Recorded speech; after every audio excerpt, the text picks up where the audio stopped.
Poderoso quando nós temos um tema e toda adoração vai de acordo com o tema que nós temos. E o tema dessa noite é o retorno da presença de Deus. Será que tem pessoas aqui que um dia já queimaram na presença de Deus, já se quebrantaram na presença de Deus? Será que temos aqui em nosso meio pessoas que já ministraram a palavra de Deus, mas levado pelas circunstâncias, levado pelos embates da vida? Será que você está distante dessa presença? Pois eu quero te dizer que esta noite é a noite da presença de Deus retornar para a tua vida, amém? Você crê nisto? Então aplauda o Senhor e glorifique ao Senhor e diga: eu quero o Senhor, eu quero a tua presença sobre a minha vida. Obrigado, viu?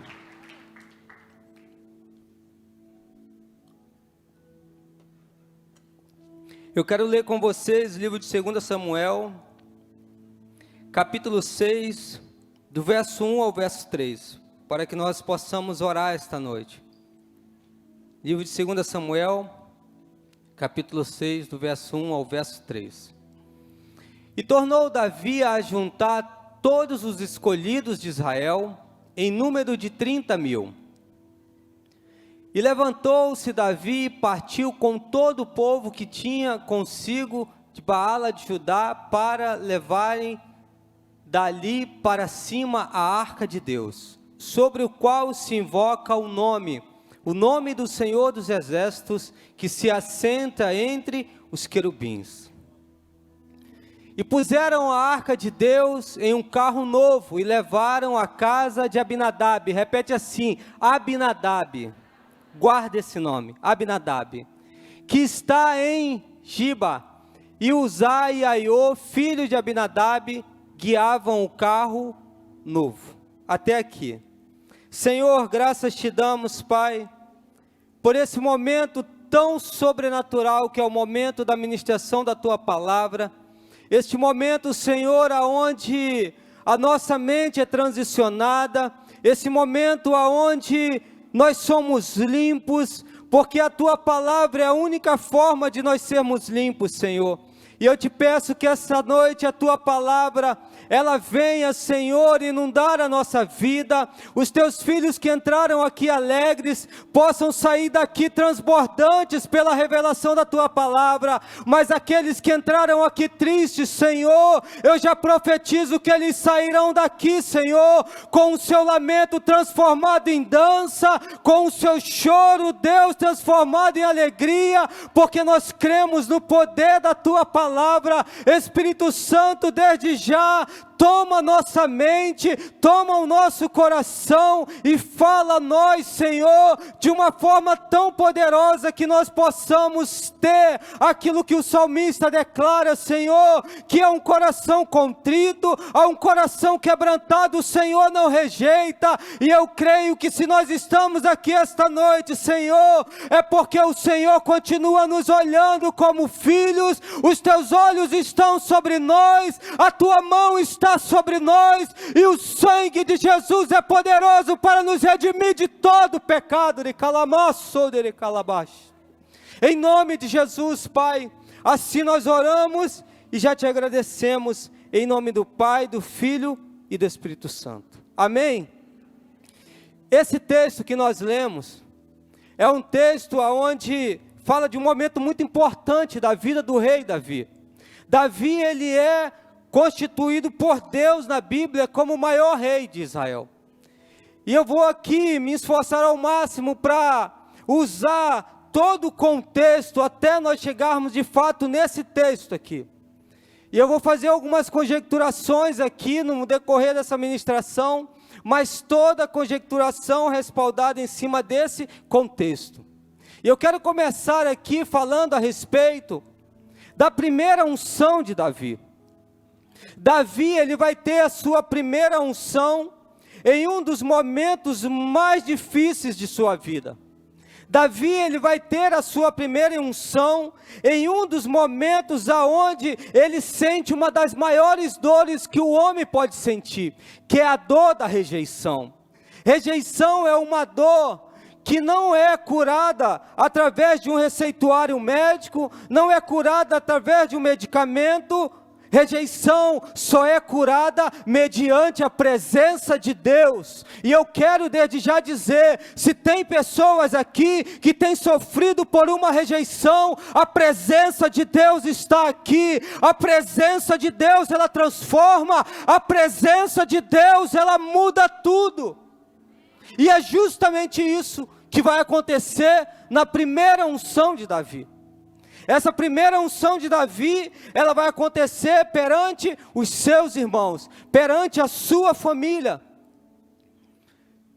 Davi, ele vai ser ungido, mas antes da unção, ele vai passar pelo crivo de Deus. Se tem pessoas aqui essa noite, que têm passado por um crivo, eu declaro e profetizo, que está muito perto o socorro de Deus para a tua vida. E como acontece isso? Saul é rejeitado por Deus, e Deus então fala com o profeta Samuel e diz: Samuel, vai à casa de Jessé, porque lá está o rei que eu escolhi para Israel. Só que naquela época, antes do profeta ir à casa de um pai de família, de um chefe de família, ele enviava um mensageiro, e esse mensageiro dizia: olha, daqui a 3 dias vai vir um profeta na tua casa. E isso acontecia para que não ocorresse de um profeta chegar e ter ali bagunça naquela casa, e ter ali coisas que deveriam ser consertadas. Desde que Jessé recebe então o comunicado de que o profeta estava vindo em sua casa, Jessé vai fazer como eu e você fazemos quando vamos dar uma festa. Pintamos a casa, arrumamos a casa, adornamos ela toda, colocamos enfeites. E tudo isso, quem estava vendo? Davi. No dia de o profeta chegar na casa de Jessé, Jessé compra túnica para os seus filhos e veste todos os seus filhos. Porque no entendimento de Jessé, aqueles ali eram aqueles que seriam rei de Israel. E quem está vendo tudo isso? Davi. E cadê a túnica de Davi? Não tem. Meia hora antes do profeta chegar à casa de Jessé, Jessé vai dizer assim: Davi, vai cuidar das ovelhas do seu pai. E Davi talvez falasse assim: mas pai, eu também sou filho, eu também sou dessa família, eu também faço parte dessa festa, eu também devo estar neste meio, porque eu também sou filho. Jessé diz: Davi vai cuidar das ovelhas do seu pai. Davi, ele chega então diante daquelas ovelhas. A Bíblia vai dizer que as ovelhas que Davi tomavam conta eram ovelhas malhadas. Essas ovelhas eram ovelhas cegas, ovelhas que não tinham perna, ovelhas que não tinham nenhum valor comercial, ovelhas da qual ninguém se portava. Naquela época havia uma cerca delimitando o espaço onde elas ficavam, e essas ovelhas malhadas ficavam próximas à cerca. Porque quando vinha o leão, quando vinha o urso, ele pegava justamente essas ovelhas que não valiam nada, mas eles se saciavam e não chegavam nas ovelhas que realmente tinham valores. Davi está nessa situação, se sentindo rejeitado pelo seu próprio pai, se sentindo rejeitado na sua própria casa. Mas Davi, presbítero Glauco, ele é um adorador, e o adorador, ele adora chorando, o adorador, ele adora sorrindo, o adorador, ele adora em todo o tempo. Davi vai pegar a sua harpa, essa é a nossa harpa hoje. Davi vai pegar a sua harpa e vai olhar aquelas ovelhas. E Davi vai recitar o Salmo 23.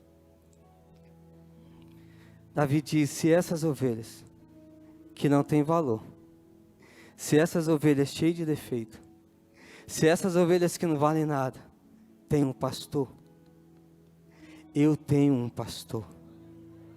O Senhor é o meu pastor. Ele me guia por águas tranquilas. Ele refrigera a minha alma.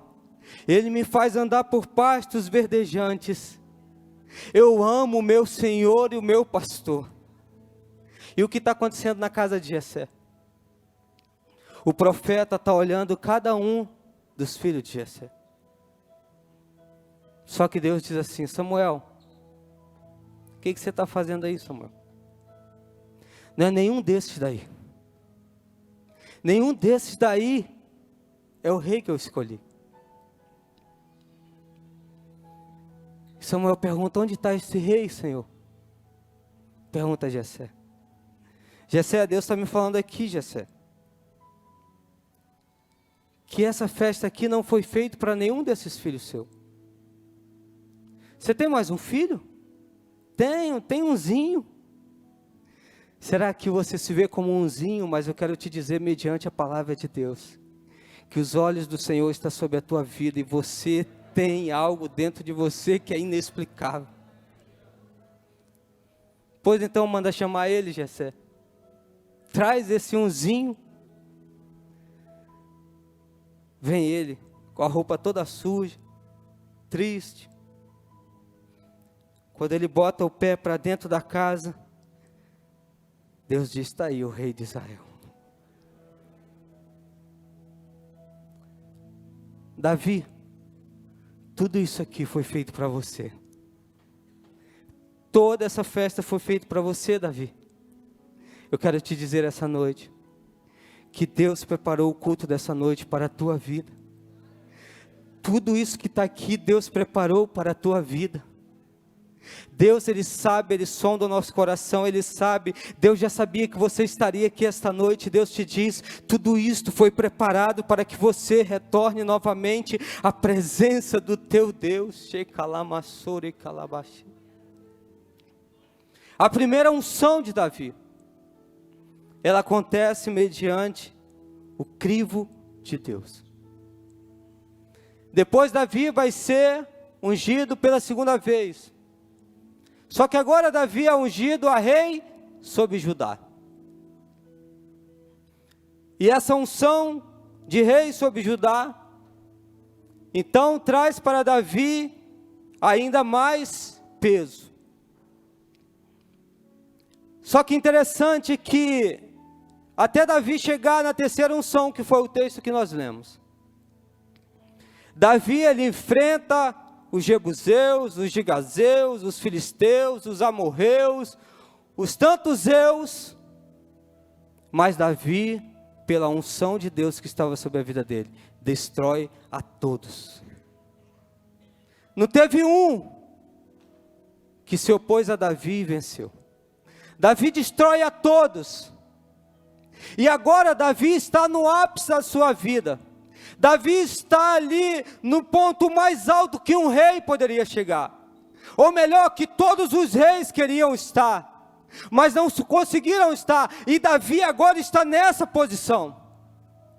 Davi então reúne todas as tribos de Israel, as 12 tribos de Israel. Davi reúne todos os governantes. Davi reúne todo o povo, todos os governantes de estado, porque agora ele é instituído rei sobre todo Israel. Davi se assenta no trono e olha toda aquela festa. Davi está agora no ápice da sua vida. E Davi vai fazer uma pergunta ao sacerdote: Zadok, cadê a presença de Deus aqui? Porque quando ninguém me viu, o Senhor me viu. Quando eu não era, o Senhor já tinha me estabelecido. Eu não cheguei aqui porque eu sou bom, porque eu sou um guerreiro, porque eu toco bem, mas eu cheguei aqui pela misericórdia deste Deus. Então cadê a presença desse Deus? O sacerdote vai dizer: há 20 anos, Davi, que a presença de Deus não está em Israel. Davi diz então, pode parar com tudo isso, porque a honra é dele, a glória é dele, e se a presença de Deus não está aqui, para mim não serve. Davi diz, o que houve com a presença de Deus? Há 20 anos sem a presença de Deus, o que houve com a presença de Deus? O sacerdote Eli tinha se perdido, os seus filhos tinham profanado o altar, e com isso os filisteus roubaram a arca da aliança e levaram até a cidade dos filisteus. E desde ali, Davi, essa presença, esta arca da aliança, nunca mais voltou. Desde ali, essa arca da aliança nunca mais esteve entre nós. Aí Davi vai dizer, então nós precisamos, de novo, buscar a presença de Deus. Chega na casa de quem que você falou? Quem que eu pedi para você guardar o nome?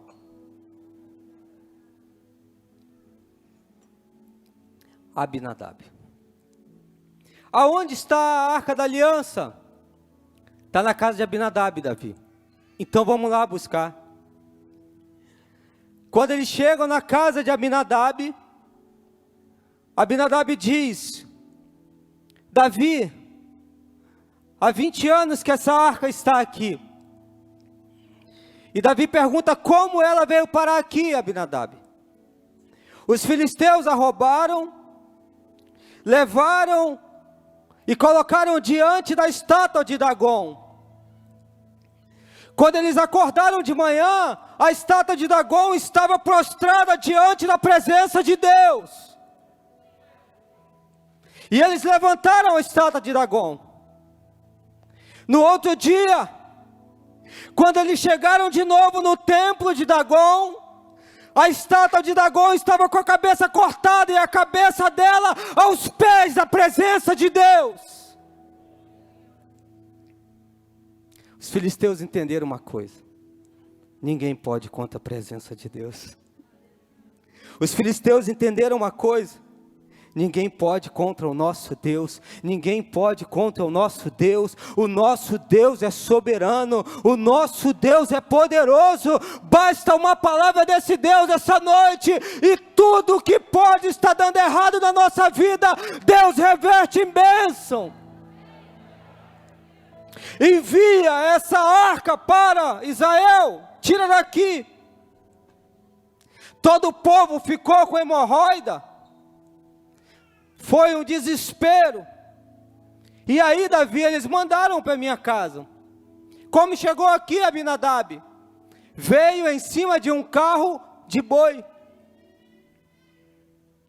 Mas quando você pega na lei que Deus deu a Moisés, a arca nunca foi feita para andar em carro de boi. A arca ela foi feita para andar nos ombros dos levitas, dos sacerdotes. Mas os filisteus não fazem parte dessa história. Por isso eles mandaram um carro de boi. O texto que nós lemos diz que 20 anos esta arca ficou na casa de Abinadab. E qual o testemunho poderoso que você vê da arca da presença de Deus durante 20 anos na casa de Abinadab? Nenhum. Escuta bem o que eu vou te falar. Uma coisa é a presença de Deus estar, outra coisa é a presença de Deus se manifestar. São coisas totalmente diferentes. Esteve durante 20 anos na casa de Abinadab, mas não se manifestou nenhuma vez. Sabe por quê? Porque Abinadab, ele não soube dar a importância e a reverência que de fato a presença de Deus, ela merece. Deus te trouxe aqui essa noite para te dizer uma coisa. Ele te ama do mesmo modo de quando Ele estava te formando ali no ventre da tua mãe. Do mesmo jeito Deus te ama. Mas Deus, Ele te honra pela reverência que você tem para com Ele. 20 anos na casa de Abinadab e nada aconteceu. Aí o texto vai prosseguir. Vamos ler aí o versículo 4 de 2 Samuel capítulo 6. Acompanhe aqui comigo, 2 Samuel capítulo 6, versículo 4.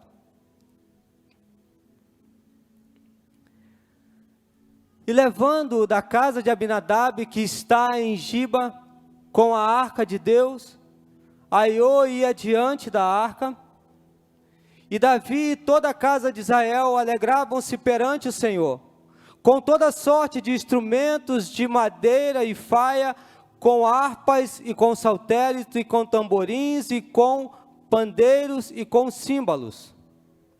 E chegando a Eira, você sabe o que é Eira? Eira é lugar plano, como isso aqui, ó, não tem como tropeçar aqui. Quando a Bíblia diz chegando a Eira, é para que não tivesse dúvida que foi Deus que fez com que aqueles cavalos tropeçassem, porque Deus não se agrada que a sua presença ande por cavalos, meu Deus. Chegando a Eira de Nagom, estendeu-os a mão à arca de Deus e segurou-a, porque os bois a deixaram pender. Então a ira do Senhor se acendeu contra Uzá, e Deus o feriu ali por esta imprudência, e morreu ali junto à arca de Deus. Olha Davi. E Davi se contristou, porque o Senhor abrira a rotura em Uzá, e chamou aquele lugar de Pérez Uzá até os dias de hoje. Davi se assustou. E Davi talvez perguntasse assim: Senhor, mas eu estou fazendo a coisa certa. E talvez Deus falasse: você está fazendo a coisa certa da forma errada, Davi. Não adianta fazer a coisa certa da forma errada. Deus não aceita. Davi então diz ao sacerdote: e agora o que a gente vai fazer com essa arca? Não temos como levar. O sacerdote diz assim: olha, tem um homem que mora aqui, e o nome dele é Obed-edom. Quem sabe nós podemos deixar a arca da aliança na casa de Obed-edom, e orarmos e buscarmos a Deus, até que Deus nos revele como nós levaremos a arca da presença até Judá. O sacerdote chega na casa de Obed-edom. Deixa eu abrir um parêntese aqui. Você sabe de quem Obed-edom é descendente? De Golias. Presta bem atenção nesse detalhe. Obed-edom, ele era o geteu, da descendência de Golias. Um homem que sabia muito bem o poder que o Deus de Davi tem. Um homem que não era consagrado para ter a arca.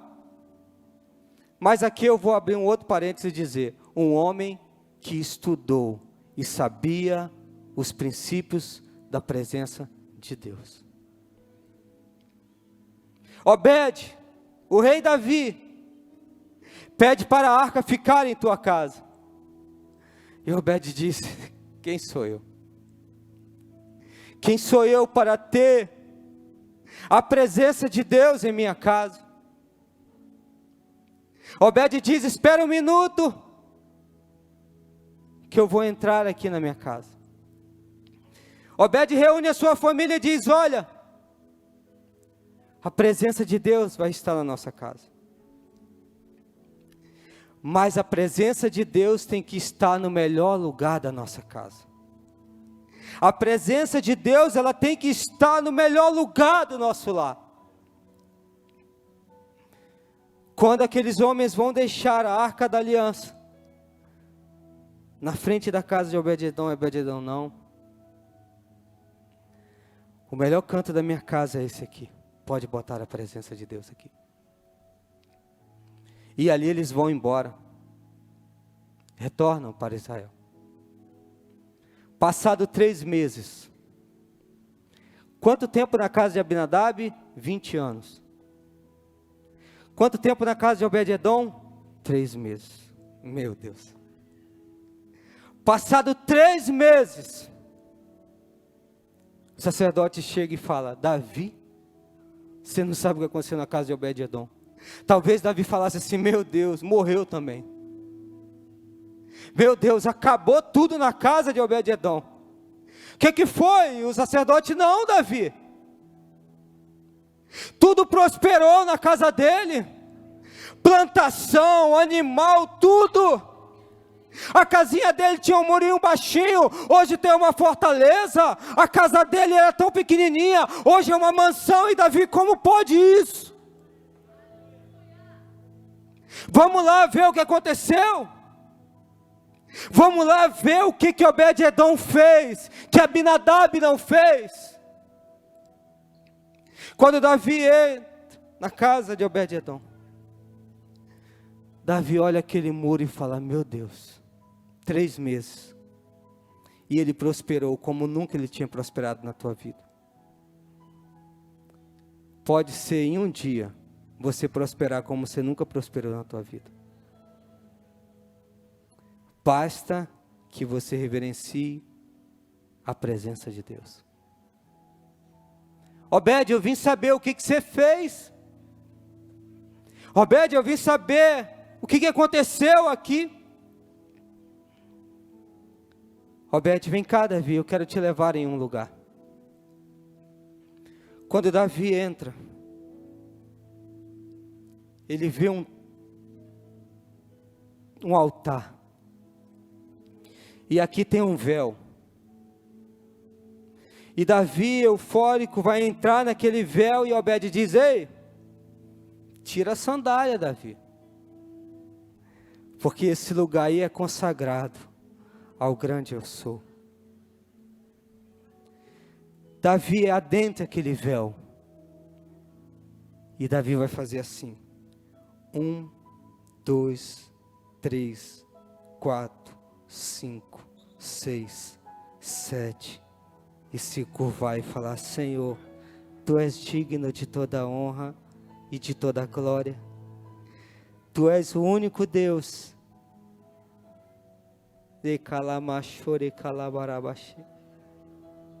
Davi se levanta dali e vai 1, 2, 3, até o véu se fechar. Por que Abinadab, sumo sacerdote, consagrado, não falou para Davi? Sabe por quê? Porque carregar a arca de Deus da forma certa e da maneira correta dói, é pesado, às vezes machuca, às vezes cansa.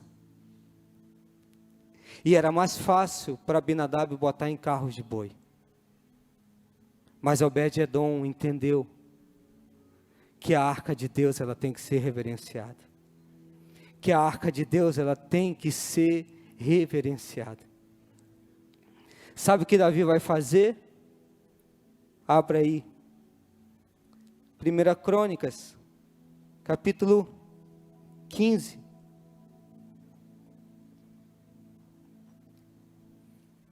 Primeira Crônicas, capítulo 15. Fez também Davi para si, na cidade de Davi, e preparou um lugar para a arca de Deus, e armou-lhe uma tenda. Como foi a primeira vez que Davi foi buscar a arca? Vamos lá pegar a arca. Tem um lugar para a arca, Davi? Não, vamos lá pegar, a gente coloca aí, qualquer lugar. Talvez na casa de Abinadab, a arca tenha ficado no quintal. A presença de Deus está. mas a presença de Deus não se manifesta. Mas na casa de Obed-edom foi feito um altar. Davi aprendeu. Então disse Davi: ninguém pode levar a arca do Senhor, pega aí, presbítero, senão os levitas, porque o Senhor os elegeu para levarem a arca do Senhor e para o servirem eternamente. E Davi ajuntou todo Israel em Jerusalém para fazerem subir a arca do Senhor ao seu lugar que lhe tinha preparado. E Davi ajuntou os filhos de Arão e os levitas. Quem é Arão? Sumo sacerdote, elegido por Deus. Agora Davi está fazendo tudo certo e da maneira correta. Nunca foi de qualquer jeito. Nunca será de qualquer jeito. Deus tem nos chamado a esse entendimento. Carregar a presença de Deus nunca vai ser de qualquer jeito. De qualquer jeito é para os filisteus, porque eles não têm nenhuma eleição, ou eles não são elegidos para carregar a presença de Deus. Mas a palavra de Deus diz que eu e você somos templo do Espírito Santo de Deus. Nós somos esta arca hoje. A presença de Deus habita em nós hoje.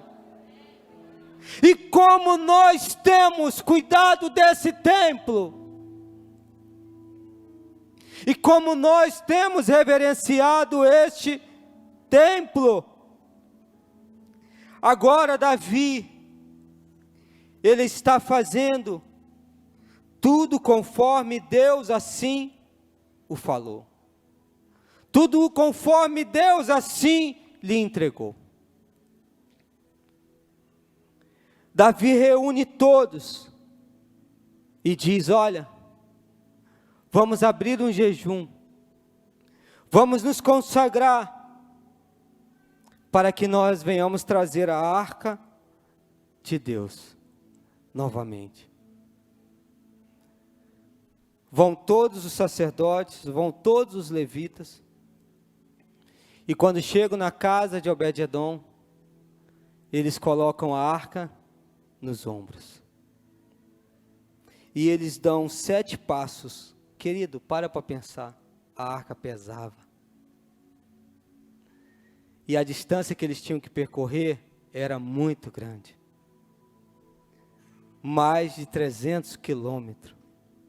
Sabe o que é isso? Carregando a arca aqui. E eles davam 7 passos, e quando terminava aqueles 7 passos, se sacrificava ao Senhor. Mais 7 passos se sacrificava ao Senhor. Como foi a primeira vez? Bota em carro de boi, vai embora, e toca, e dança. Nunca vai ser de qualquer jeito, nunca foi de qualquer jeito. O que Deus espera de mim e de você, é que nós realmente venhamos ter, não túnicas, mas que nós venhamos ter de fato uma vida que queime pela presença de Deus. Sabe por quê? Na primeira unção de Davi, estavam todos bem alinhados, estavam todos bem arrumados, e Davi todo bagunçado, e Davi todo sujo, e Davi todo de qualquer jeito. Mas isso era só a sua vestimenta, porque o seu coração estava alinhado com o propósito de Deus. Deus não se importa com a nossa matéria, Deus ele se importa com o nosso espírito. Por isso que o apóstolo Paulo ele vai declarar: ainda que eu esteja cansado, ainda que eu esteja triste, ainda o meu espírito anela pela presença do Senhor. O meu espírito anela pela presença do Senhor. Se você sair daqui hoje, e portas se abrirem para você, glorifique e exalte a Deus. E se você sair daqui hoje, e as portas continuarem trancadas, glorifique e exalte a Deus, porque no tempo de Deus, Ele vai estabelecer a vontade dEle na tua vida, querido. Deus, Ele não anda de acordo com o que nós pensamos ou achamos. Jessé achava e pensava que aqueles eram o rei. Deus não. Agora Davi está rumo a entrar com a presença de Deus. Jerusalém tinha um portal. Presta bem atenção nisso, eu já estou finalizando. Jerusalém tinha um portal. E está vindo Davi. E a visão que Davi tem é os sacerdotes, os levitas, a presença de Deus. Tudo de acordo com o que Deus tinha dado a Moisés. Tudo de acordo. Davi olha o portal de Jerusalém. 20 anos sem a presença de Deus. As crianças perguntando: pai, o que é isso? E os pais falavam: é a presença de Deus que está voltando. Vai voltar tudo a prosperar, meu filho. É a presença de Deus que está voltando. Vai voltar tudo a prosperar, meu filho, porque é a presença de Deus que está voltando. Os mais velhos começaram a chorar porque lembraram do tempo que a presença de Deus era tão grande no meio deles, que as plantações prosperavam, que o gado prosperava, tudo era um mar de rosas, e eles olharam aquilo, e Davi olhando aquilo, Davi olha todo aquele povo chorando, Davi olha pessoas contristadas com a presença de Deus. Só um exemplo, aqui a Arca da Aliança. Davi olha e diz assim, está com a vestimenta de rei. Davi olha aquilo e fala assim: esse povo não precisa de um rei. Tudo que esse povo precisa é da presença de Deus. Porque é a presença de Deus que vai mudar a história deles. Davi arranca aquela túnica e Davi começa a dançar, e Davi começa a celebrar, e falando assim: Senhor, eu sou rei, mas Tu és o rei dos reis, eu sou rei, mas Tu és o Senhor dos senhores. E Davi começa a dançar, e os velhos olham e começam a dançar, e todo mundo começa a dançar, porque a presença de Deus estava inundando, e calabachou de calabaxê.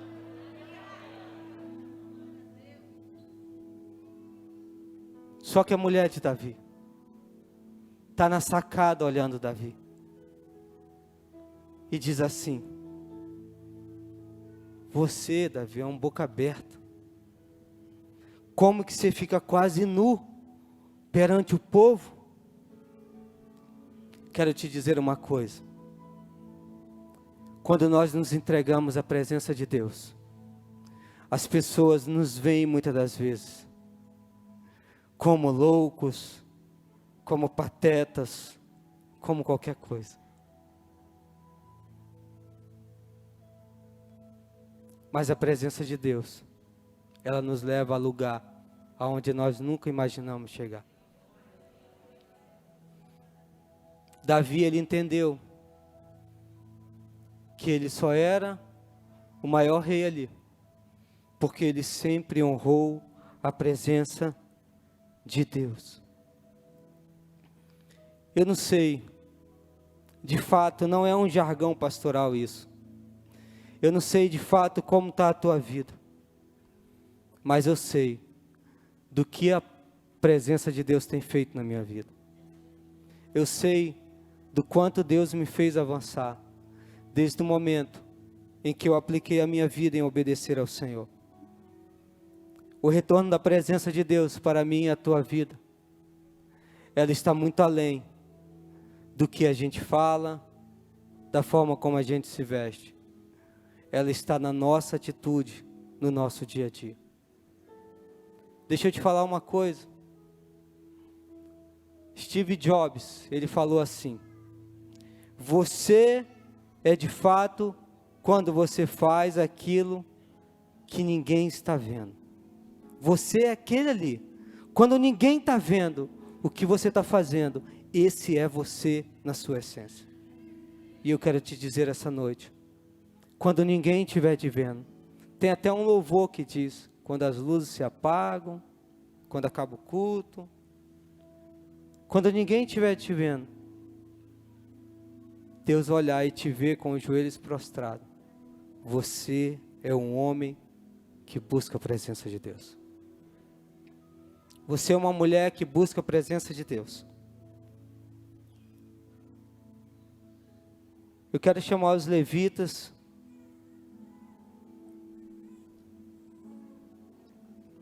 Guarda isso. 20 anos e nada aconteceu. 3 meses e tudo prosperou. Na casa de Obed-edom, a Arca da Aliança, ela não só estava, como ela se manifestou. Pessoas que estão na presença de Deus há 10 anos, mas Deus nunca se manifestou. Eu quero finalizar essa ministração para nós adorarmos ao Senhor com o livro de Hebreus, no capítulo 12. Nós vamos ler do versículo 26 ao versículo 29. Livro de Hebreus, capítulo 12. A voz do qual moveu então a terra, mas agora anunciou, dizendo: ainda uma vez comoverei não só a terra, senão também o céu. E esta palavra, ainda uma vez, mostra a mudança das coisas móveis, como coisas feitas, para que as móveis permaneçam. Pelo que, tendo recebido um reino que não pode ser abalado, retenhamos a graça pela qual sirvamos a Deus agradavelmente, com reverência e piedade. Porque o nosso Deus é um fogo consumidor. Adoremos a Deus com reverência e com santidade. Queridos, que esta palavra, ela possa de fato te levar a entender que Deus, Ele não está preocupado com aquilo que é aparente, mas com aquilo que de fato traz a essência. A arca não se pode ser levada de qualquer jeito. E algo muito importante, quando o sacerdote entrava naquele santuário, ele não podia virar as costas para a arca de Deus, porque ele era fulminado, porque o nosso Deus é fogo consumidor. Se coloque de pé e vamos adorar o Senhor essa noite. E dentro daquilo que o Espírito Santo tem ministrado ao teu coração, entregue diante do teu altar do Senhor o teu melhor. Obed-edom entendeu que a presença de Deus tinha que estar no melhor lugar de sua casa. A presença de Deus tem que estar no melhor lugar da sua vida.